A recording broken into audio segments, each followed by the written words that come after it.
consider natin hindi lang yung mga psychological solution but spiritual solution. Kailangan holistic po tayo. Hindi lang psychological treatment but spiritual treatment. Guys, if I pass away tomorrow, I want you to know I love you all very, very much. It's like 2:30 a.m. right now. I decided to have a late night snack. So I come into the kitchen I'm in the kitchen right now, but I only turn on one light. So I was eating my food in like dim lighting because I want to have an ominous moment or whatever the fuck, right?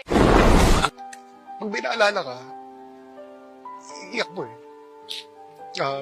Ganun, okay ka, pero dumarating bigla may maalala. Itong interview natin, kita mo, natatawa tayo kanina eh. Pero pag may dumadating na alaala, sakit. Iman at Yanza, yung sinabalitaan natin, meron siyang mental health. Grabe itong struggle sa buong pamilya, mga kapatid. May natural depression talaga. Pero kapag hindi ma-process yan, especially hindi ma-lead sa sacrament, i-amplify ng kaaway natin sa demonic obsession. Hello mga kapatid, magandang araw po. Kumusta po kayo? Pag-ibig at kapayapaan ni Kristo ay maghari nawa sa puso't at damdamin natin. So meron tayong malungkot na balita. Ang anak ni Kuya Kim, sikat po ito si Kuya Kim, TV host. And then, siya yung isa sa mga mga matalino na reporter. Anak pala niya ito si Iman Atienza. Si Iman Atienza. And then, sinabalitaan natin, meron siyang mental health. And brought so much joy to other people, but today we grieve. So pinadala namin agad sa professional. Pinatingin namin at na-diagnose ka agad na meron siyang bipolar disorder, PTSD, and many others, no? So, ang pagiging bipolar kasi like Eman, merong manic happiness. Sobrang saya. Matakot kayo pagka sobrang saya. Dahil ang kabaliktaran niyan, pag bipolar ka, ay sobrang depressed. Her passing, I really don't know everyone's baggage. We can see someone's mental health. Let's be kind always. So, ipagdasal natin ang kaluluwa ng ating kapatid. Isa sa nabalitaan natin, hindi grabe itong struggle sa buong pamilya, mga kapatid. Dublihin natin yung panalangin sa buong pamilya na maging matatag sila sa grabe na pagsubok na dadaanan nila, mga kapatid. Ito yung post ng kanyang nanay. It's with deep sadness that we share the unexpected passing of our daughter and sister, Iman. She brought so much joy, laughter, and love into our lives, into the lives of everyone who knew her. Iman had a way of making people feel seen and heard, and she wasn't afraid to share her own journey with mental health. Her authenticity helps so many feels less alone. To honor Iman's memory, we hope you carry forward qualities she lived by: compassion, courage, and a little extra kindness in your everyday life. With love, Kim, Feli, Jose, and Liana. So, ang anak nila ay 3, no? So, isali natin sa dasal si Imam. Para siyang Emmanuel, no? Iman. So, ipagdasal natin dahil hindi basta-basta yung struggle sa mental health. At nabalitaan pala natin na yung cause of death, no? Sa news ay nagpakamatay, no? So, hindi ito basta-basta, no? Dublihin natin yung dasal natin para sa pamilya ni Kuya Kem, no? meron din akong pasyente, mga kapatid, na alam nyo, totoo na may naturally psychological illness na grabe yung deep-seated na loneliness,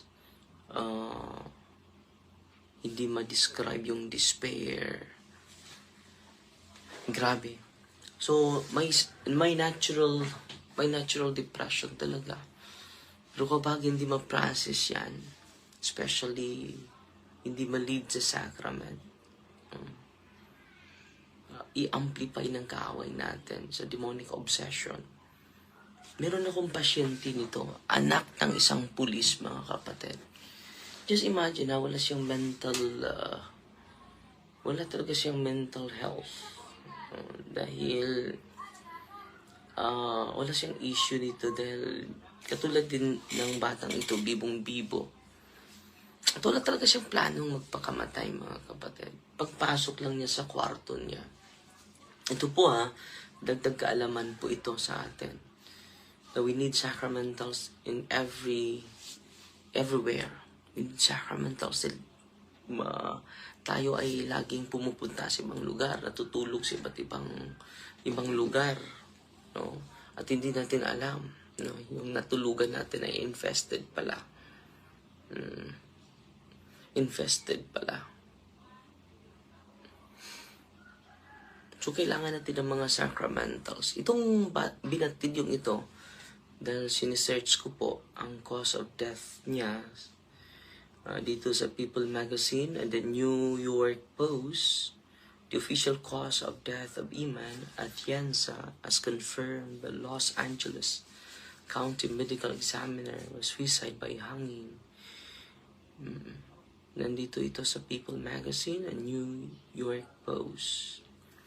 Iman Atienza, a 19-year-old Filipino social media influencer. So dito, mga kapatid, influencer siya, no? So nakita ko yung mga interview niya, very positive despite sa kanyang mental health. Nakita ko din yung interview niya na very expressive, no? Hindi natin inaasahan na mangyari sa kanya ito. Was found deceased at her home in Los Angeles on October 22. So 22 sa birthday sa kapatid ko, no? Her family, including her father, Filipino TV personality Kim Atienza, her mother, Felicia Hang Atienza, publicly announced her passing. So namatay siya October 24, kahapon pa. No? Piyesta po ni St. Anthony Maria Claret. So, pag-ask po din ako ng intercession sa santo ko na ipagdasal niyo po si Iman Atienza. They describe her as a compassionate and courageous individual who brought joy and love into the lives of everyone who knew her. Prior to her death, Iman had been open about her struggles with mental health. So, believe ako sa kanya dahil open, no? Including facing online bullying and criticism. Marami ding natural yan kapag nag-post tayo sa social media.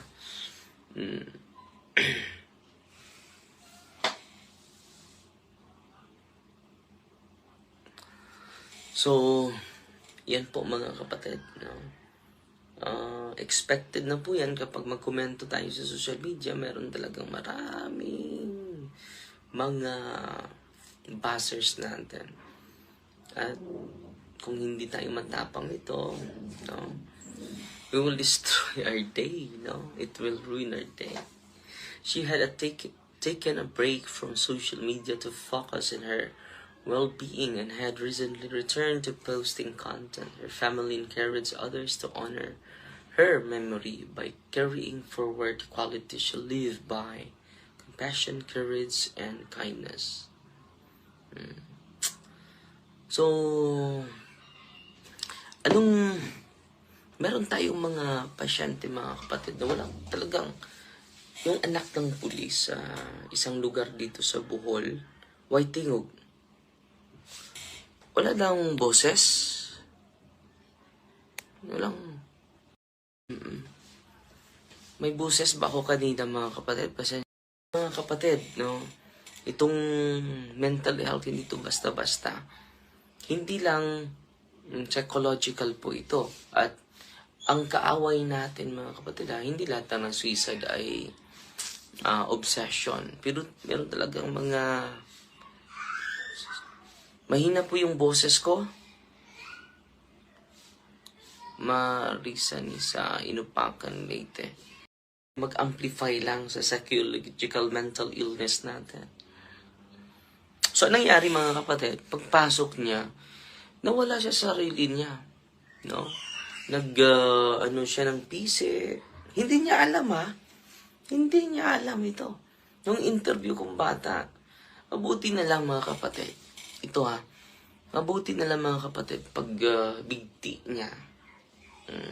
Pumasok yung nanay niya. Na-save siya. Nakabitay na siya. Nakabitay na siya. Anak ng pulis. 15 years old. Grabe mga kapatid. Ito po yung pinaka-shocking na pangyayari sa buong buhay ng isang pulis mga kapatid. Ang nangyari mga kapatid, dinala nila dun sa office natin. Nung na-interview ko yung bata, nawala talaga siya. So, nagdududa na ako. Na-infested yung bahay, especially the room of that boy. No. So, pinapuntahan ko sa team natin. Hindi ako nakapunta doon dahil puno yung schedule natin. Alam nyo, nag-react talaga yung nag-react talaga yung mga demonyo sa loob ng bahay. No? Sumisigaw yung bata. Walking possess yung bata dahil dinadala nila dun sa room, sa office natin. Nung in-exercise natin, ang daming demonyo nakapasok sa bata. Pero hindi lahat na itong special case na ito, walking possess itong batang ito. So, kailangan talaga natin ng prayer ng simbahan, ng sacramentals ng simbahan. Kailangan natin ng sacrament ng simbahan, mga kapatid. Malaking tulong po yan. Alam nyo, sa awan ng Diyos, tinanong ko yung bata, may plano ka bang magpakamatay? Sabi niya, wala akong plano, Father. Wala talaga akong plano. Baka nagtampo ka sa mama mo, sa papa mo. Wala din, Father. Nanonood kami ng Passion of the Christ sa araw na yun. Inspired siya sa mga araw na yun dahil nanonood siya sa Passion of Christ. Grabe yung pagpasakit ng ating Panginoon. No? Yung pagpasok lang niya, ito po additional knowledge ko ito. Additional knowledge natin ito. Na dapat mag-consecrate tayo sa bahay natin bago matulog. Ako nga, mag-deliverance ako sa ko. Dahil marami naman mga taong hindi nagustuhan tayo. Then kung hindi natin mag-cast out yung mga unclean spirits, gigising tayo na with a heavy heart. Hindi masaya. So, pray more. Huwag mag-rely sa sarili nating sa ating lakas. No? So, sinisearch natin yung statement ng mga church fathers natin, mga kapatid, about suicide, no? I-compare natin yung idea ni St. Thomas, St. Augustine, and St. John Chrysostom. So, dublihin natin ang dasal natin sa pamilya at yan lalo na sa kaluluwa ni Iman, na para Emmanuel, no? Hindi kaya, December 25 siya na isilang, no? Hindi ko alam. No. Apo pala siya ni Mayor Atienza, yung sikat na politiko. Mayor Atienza. So dito po, sa amin ni St. Thomas Aquinas, view on suicide is intrinsically contrary to natural law and divine law. A grave sin against God, self, and society. Pero yung experience, mga kapatid, ng anak ng pulis na nawala sa sarili, ang dami palang nakapasok sa kanyang katawan. Na, diniliverance ko siya. Normal mga kapatid, dinala kasi sa office natin. At nabahala na po yung tatay niya. No? Father, hindi namin mahal namin yung anak namin. Pero bakit nagawa niya ito? So, siniseparate ko muna yung bata sa mga magulang at in-interview ko ng personal. At sabi niya, Father, wala naman akong planong magpakamatay. Ako po ay hindi ko po second life ko na po ito, Father. Wala talaga akong plano. Ito po ay naligtas matapos magbigti na wala siyang alam na nagbigti siya. No? Anak ng pulis na hindi niya alam na nagbigti siya. Kabuti na lang na misahan gapon. Yes kapatid. Nabigyan ng misa yung mga nag-suicide, mga kapatid. At alam niyo mga kapatid, hindi niya alam na nagbigti siya. Grabe yung pagpasalamat nila dahil itong testimonya niya at itong experience ng buong pamilya, mga kapatid, is a living witness of the reality of evil spirit who continue to ruin your lives, who continue to ruin our lives. Hindi naman normal yung magpakamatay, di ba? Hindi natural yun. Di ba? Didipinsaan natin yung sarili natin kapag may mag-bully sa atin. No? Pero to, demonic talaga yung magpakamatay, mga kapatid. Hindi naman demonic yung ma-depress tayo. No? Pero i-amplify ng demonyo yan para mawala tayo ng pag-asa, mawalan tayo ng gana, mga kapatid. Sabi ni St. Augustine, lalo na kapag natural lang yung no, may demonic influence talaga yan. No? Suicide is forbidden. It violates God's sovereignty over life and the love of our neighbor. Sabi po ito ni St. Augustine. Sabi naman ni St. John Chrysostom, suicide is a mortal sin, an act of self-murder. It shows a disordered attachment to earthly suffering. Dahil hindi na tayo gusto. Sasakyan ito ng kaaway natin eh. Relation to demonic influence. Ito yung sabi nila. Despair or extreme suffering makes humans vulnerable to demonic temptation, which exploits passions to lead one to self-destruction. Dahil sa grabe na depression, mga kapatid. Despair, extreme suffering, yan mag-lead na broken-hearted. Ano pa? Yung bullying, pwede din yun. Evil spirits can incite despair or despair-driven anger, pwede din anger, encouraging self-destruction. Dito yung demonic influence. Pero sinabi ko sa inyo kanina, grabe talaga yung demonyo. Infested yung lugar. So it will lead him to total possession. Lumapit din sa mga albularyo yung buong pamilya. No? Kasanayan na natin. Grabe mga kapatid, grabe talaga. Nag-overtime yung kaaway natin. No? Sabi naman ni St. John Chrysostom, demon can fuel despair, fear, extreme anguish, making suicide seem like a solution.